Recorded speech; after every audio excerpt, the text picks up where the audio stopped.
All right, so I recently graduated, and well, yeah, I recently graduated from my with my bachelor's in psychology, and as many people know, but a bachelor's in psychology isn't that big of a deal or that big of an event. What it does is that with bachelor's in psychology, you prepare yourself for a master's or whatever credentialing you want to do, and so as part of the program, you expose yourself to either like the practical side of things, such as in like psychological therapy or group sessions, that sort of thing, or you expose yourself to the more research end of the spectrum. So doing your own research or being a research assistant, uh, that sort of thing. And so and that could be for a variety of reasons, right? Because you could be doing research for or not research, but you can be trying to get into, I don't know, a master's in public health. You could try to get into medical school, or to become a lawyer, or with a degree in psychology, you do expose yourself to several things. I see it more like a fan, where you can go like different directions. You don't have to just stick with, oh, I want to be a therapist or a psychologist. That being said, it's not that big of an event, like I said. But my nephew, he recently graduated from high school, and he's going to be starting college real soon. Now, the thing I've been noticing with him is that he has questions. And I don't mean that he's like asking a lot of questions. I mean, because he doesn't really even talk about it, but he's going through the motions, trying to do the best he can. But there are questions that he has, or things that he doesn't know, that he needs to ask about. And so, a recent example is that this past weekend, we had like a type of brunch, because Father's Day, and the closest family we have right now is my older brother and his family. So when we went, he was asked, my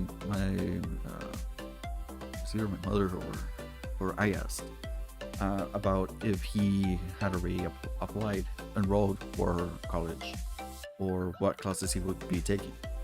And so as we were talking, one of the things that he wasn't aware of is that the school schedule for the next semester doesn't really come up. It's not that you can't see that new schedule for the new semester until the end of the current semester, because he's doing the summer for one class.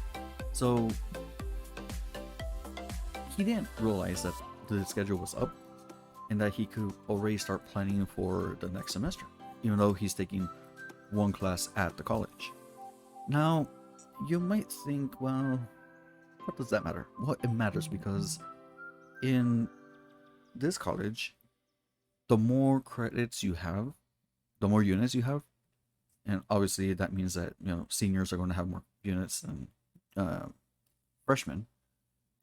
They have priority, and so if you don't have your classes planned beforehand, when you try to enroll, a lot of classes are going to be filled. And if the classes are full, what classes are you going to take? So it's that type of thing which you don't realize it's important until it really hits you. Now, the reason for this is that I just wanted to offer, for whoever wants to see it or hear it, just a couple of advice, a couple of tips when you're in college.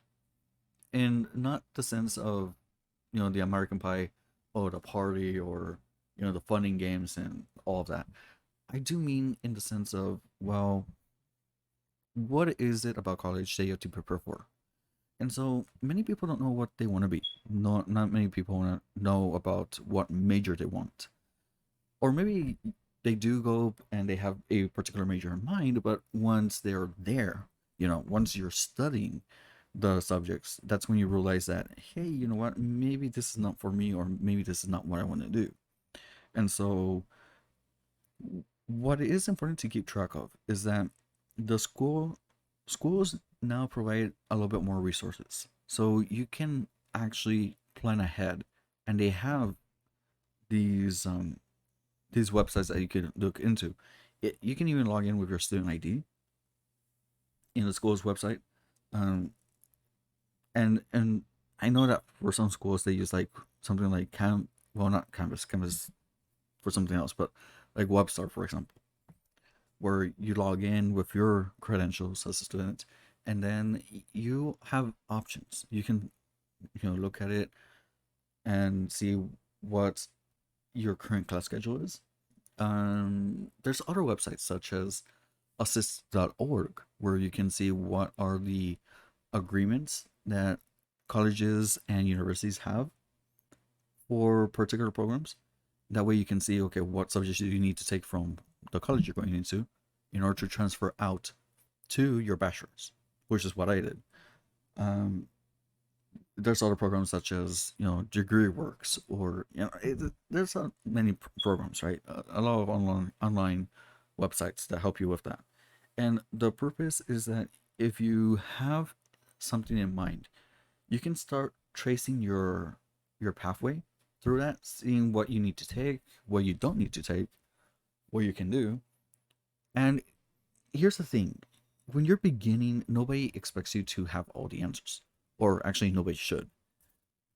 But what is difficult in as a college student is that when you approach counselors have a difficult job, because many times students, and that's kind of like what I saw at my college, students approach counselors and it's like, okay, what do I do? And for counselors, it's about, well, what is the question? There's a quote by a, I think he's a physicist or a doctor. Um, he said, if you don't know what you're looking for, then you don't know what you find. And that's very much the case for college and university. What do I mean by this? Well,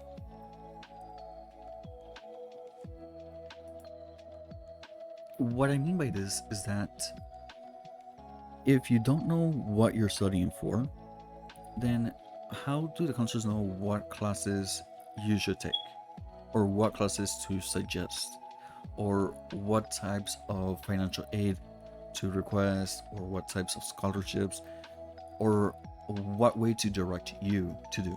So if you don't have a question in mind, counselors can't read your mind, and if they don't know what you need to know, they can't give you the right answers. Or not right answers, but they can't give you an appropriate response, something that will help you. If you don't do the legwork to look into the programs, like saying, okay, this is what I want to study, what do I have to do, then when it's time to choose what you want to be or where you want to go, that's going to be the big question: what to do next, right? And the thing is, for many college students, once you start a particular subject matter or or particular major, they find that that is not what they want to do, and they want to go into another major. Well, if you do that, you have to be aware that there's subjects that are general subjects, English, math, um, what else? They call it at my college like health and something. So there's certain subjects that are kind of general courses that all majors have to take. But then the more specific ones, that's where it gets tricky, because some majors can actually, I mean, not majors, some subjects can actually be applied to different majors. But some other subjects are very major specific. And so if you wanted to transfer, I don't know, let's say you're studying chemistry and then you wanted to go into history or political science. Well, okay, great. You did chemistry, organic chemistry, biochemistry, and all that. But in order to take that class, you need to graduate, which is a requisite for, let's say, history. And let's just make it up. History, 299. I don't know. Well, if you need to take that, if you need to take that one class, many times those classes have prerequisites of their own. So you have to take other classes before you can take that other class that you need. And so it can be very confusing, and it can be very, um, it can be a mess if you don't know what you need to take and what you need to do. And so the one thing that I would encourage anybody to do, any college student, talk with your counselor at least once a semester. Just to say, kind of like, hey, hi, I'm still alive. But also, every semester, at least once, especially at the very end, to say, hey, uh, how am I doing? This is my plan so far. Am I on track? Counselors are good. I mean, I'm not going to say they're all good, but there's definitely, they can definitely be an asset if you know how to approach counselors and not waste your time, not waste their time, not wasting school resources. Because that's another thing. Schools offer a lot of resources. And so it is a valid thing to go in the very beginning when you're starting and say, hey, I'm starting this semester. I don't know what the school has available. Can you go over it with me? And that's great, because counselors, that's what they're there for. And they are more than glad to offer you the resources that are available and talk to you through the different programs or the different online services that they offer. And so that's going to be like my two things. Well, actually, that's only one, basically. Do the legwork. Don't just rely on somebody else telling you what to do. The second thing is that I don't know if it's an issue anywhere else, but at least in my college and in my area, students don't usually answer questions from professors. Like there's kind of like this culture of shyness of, okay, if the professor asks a question, or if a professor asks somebody to do a presentation in front of the class, there's a hesitation like, okay, nobody talk, nobody move. If you don't move, they don't see you, that sort of thing. And so this can really hinder your education, because if you don't ask questions and you don't participate in class, well, that's how is the professor going to go over the material if they don't know what they need to go over? They'll go over what they need to go over, but if anybody has a question on something, or if something wasn't that clear, I mean, they can't read your mind. So you do need to talk. And the funny thing is that it's not until after the exam that people start asking questions. And it's like, well, why didn't you ask this beforehand? And that was the thing where the college I went, and even the university in my area. That's how that went. And so, participate and talk with the professors. They're not just there for class. May A lot of them have office hours that you can, go and ask them anything. Especially if they're teaching a subject that it's in your major that you're interested in. You can go, hey, uh, what did you study?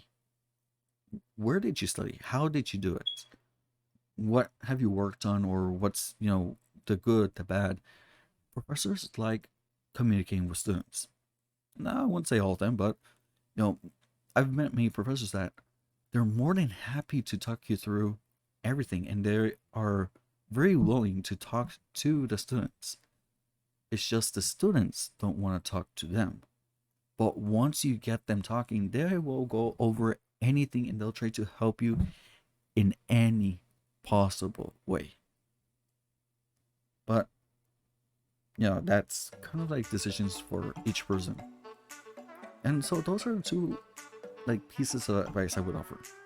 One, do the legwork. look what classes you need to take and everything. Even if you don't really understand it, or maybe if you are stuck on something, at least now you have questions for the counselors, and they will be able to help you with that more concrete information rather than you have a question, yeah, everything. Well, no, if you have something to ask and something to talk about from what you found, the counselors have a way to help you. The second advice is, participate in class, talk with your professors.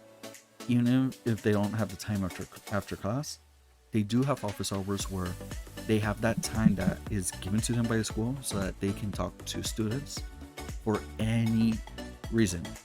Maybe there was an issue with the test. Maybe you have a question on the homework. Maybe there's an issue with an assignment. Or you want to just talk to them about the major, about what they studied, and what you need to do to be in that position. They're more than happy to help. But anyway, that's all I'll say for now. I tried to keep this short, and any questions or comments, you know where to go. Bye bye.